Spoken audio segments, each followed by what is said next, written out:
This skinny little baby in dirty bandages was found lying alone on the street, among garbage. At that moment, he was chewing on a discarded sausage, still in its wrapper, trying to hold it with his non-functioning paw. No one knows how long the poor puppy had been in the dirt under the rain, but he looked very sad and pitiful.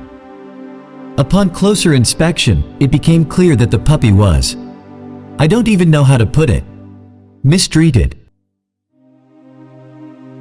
In the worst sense of the word. The girl who found him was sure it was some kind of practice. They tried to fix him but failed, so they left him. She took the little one for an X-ray and the doctors were horrified.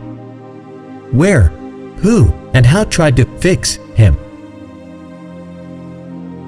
They started to investigate, but no clinic admitted to being involved in the history of the little patient.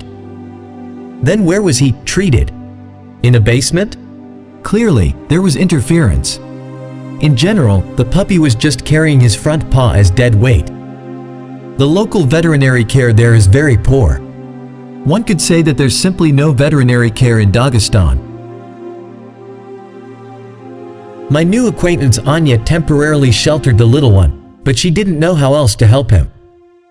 Watching this tiny creature trying to walk without crying was unbearable. I realized that the battle for this little one's health would be tough and that we would face significant expenses, but I felt so sorry for him, so I said, take him.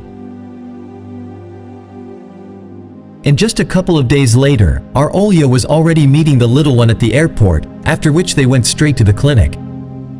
The puppy turned out to be even smaller and thinner than he looked in the photos. He was a very modest, affectionate, and touching little one who trustingly cuddled up to people and tried not to breathe, as long as they were nearby. Despite the heaviness of his situation, the puppy tried his best to hold on and not cry, although tears welled up in his little eyes. After the examination, our doctors were completely baffled, to put it mildly. It felt like poor Lackey, who was only about 5 months old, had been in the hands of incompetent veterinarians or even imposters. It turned out that this had been going on for at least a month. So, the puppy ended up in the hands of veterinarians by the second week of his life? What is happening to the world? How can you just take this little creature and use him as disposable?